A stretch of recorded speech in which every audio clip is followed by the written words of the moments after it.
창조과학신학이란 무엇인가? 과학적인 방법으로 성경을 연구하여 창조주 하나님의 창조 목적과 창조 원리를 찾아내 천국 백성으로 거듭나는 신학이다.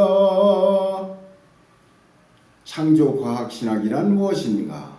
과학적인 방법으로 성경을 연구하여 창조주 하나님의 창조 목적과 창조 원리를 찾아내 천국 백성으로 거듭나는 신학이다.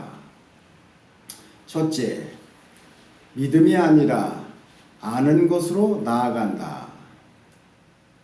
과학적인 연구는 감정이 아니라 이성으로 하는 것이어요. 어떤 사실을 안다는 것은 막연한 것을 감정적으로 믿는 것보다 영구하지요. 안다는 것은 시각과 청각 등의 오감으로 아는 것도 있지만 논리적 추론을 통해 오감의 영역을 벗어난 것들을 알아내는 것도 포함되지요. 지구 밖에 나가서 지구가 둥글고 태양의 주위를 돌고 있다는 것을 확인하지 않고도 우리는 지동설을 믿어요. 그런데 지금처럼 인공위성이 없을 때에도 갈릴레이는 지동설을 굳게 믿었슈. 합리적 판단을 통해 그는 그 사실을 알고 있었던 것이지요. 갈릴레이 같은 변치 않는 사실인식은 과학적 탐구로만 가능한 것이어요. 본인이 직접 탐구한 합리적 사실은 비록 오감으로 확인한 것이 아니어도 결코 변하지 않아요. 오히려 오감으로 확인한 것보다 더 확실한 지식이 되지요. 하나님을 잘 모르면서 무조건 믿는 믿음은 시간이 흐르면서 변질돼요. 창조주 하나님을 잘 탐구하고 알아내서 변치 않는 지식으로 나아가야 해요. 둘째, 창조주의 관점에서 세상을 본다. 창조주는 영이시다. 창조주 하나님은 자신과 동일한 영적 존재인 자녀를 원하신다. 과학처럼 가설을 세워보자.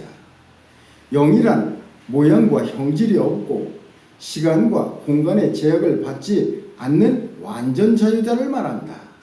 시공의 제약이 없는 하나님의 나라에서는 성장과 변화라는 것이 없다.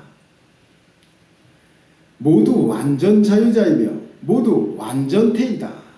우리처럼 태어나고 자라서 성인이 되는 것이 아니다. 성인으로 쓱 출현하는 것이다. 온전한 영은 출현 즉시 창조주 하나님과 동급인 것이다. 동급이란 무엇인가? 상하가 없다는 것이다. 그런데 영의 특성이 완전 자유이기 때문에 자유는 어느 누구에게도 속박받기를 거부하기 때문에 출현과 더불어 모든 영은 창조주 하나님과 대립하게 된다. 만약 영을 창조할 때 창조주에게 복종하도록 장치를 마련했다면 그는 힘센 로봇과 다름이 없다. 그 로봇이 주인을 찬양한다면 음향기기에서 흘러나오는 기계적인 찬양과 무엇이 다른가? 창조주를 거역할 수 없게 만든 모든 영은 창조주의 자녀가 아니다.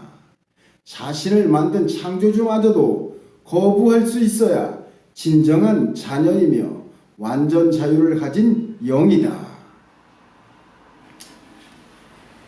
계속 가설을 이어보자. 영이신 하나님이 영의 나라에 영의 자녀를 창조하면 모두 창조주를 거부한다. 자유의 특성 때문이다. 그리고 시공의 제한이 없는 영의 세계의 특성 때문에 한 번 결정은 영원하다. 거기서는 성장도 변화도 번복도 없다. 그래서 전능하신 창조주 하나님은 영의 나라에 영의 자녀를 직접 생산하지 못한다. 모두 배반하기 때문이다. 이것이 영이신 창조주 하나님의 딜레마다. 그래서 구원하는 것이 물질세계다. 물질세계는 성장과 변화와 번복의 세계다. 영원한 것은 없는 것이다. 이 물질계 안에 창조주 하나님께서 영의 씨앗을 뿌려놓으셨다. 그 씨앗은 사람들 속에 들어있다. 사람은 영의 씨앗을 간직한 채 육신으로 태어난다. 자라면서 배우고 도전하고 실패하고 약속하고 배반하며 살아간다. 영의 씨앗은 창조주 하나님을 만날 때 싹을 틔운다. 그리고 창조주 하나님의 나라를 받아들일 때 영의 생명체로 거듭난다. 인생의 성공과 실패는 영으로 거듭나는 것으로 결정된다. 셋째, 창조주의 세계관으로 살아간다. 앞에서 언급한 창조주 하나님의 나라에 대한 가설을 가지고 성경을 연구해 보시오.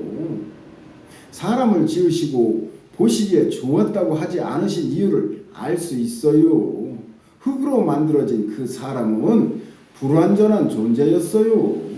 동물과 식물은 완전 상태로 지음받았지만 사람은 불완전 상태로 지음받았던 것이어요. 사람의 상태를 표현하는 최초의 지구의 모습은 흑암으로 덮여있고 혼돈하고 공허하였시오. 찬란하고 영광스럽게 지구를 출생시키신 것이 아니어요.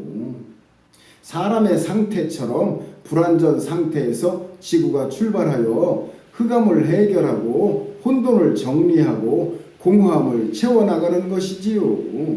사람이 가야 할 길을 지구의 모습을 통해서 태초의 7일을 통해서 알려주시는 것이어요. 이렇게 그간 보이지 않던 성경의 문구들이 올바로 보이기 시작할 것이지요.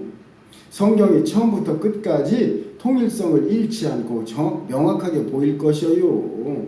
참고로 언급하면 창조주 하나님은 창세기 1장 1절에 천과 지를 창조하신 것이며, 그래서 첫째 날에는 우주와 지구와 빛을 만드신 것이어요. 빛만 만드신 게 아니지요.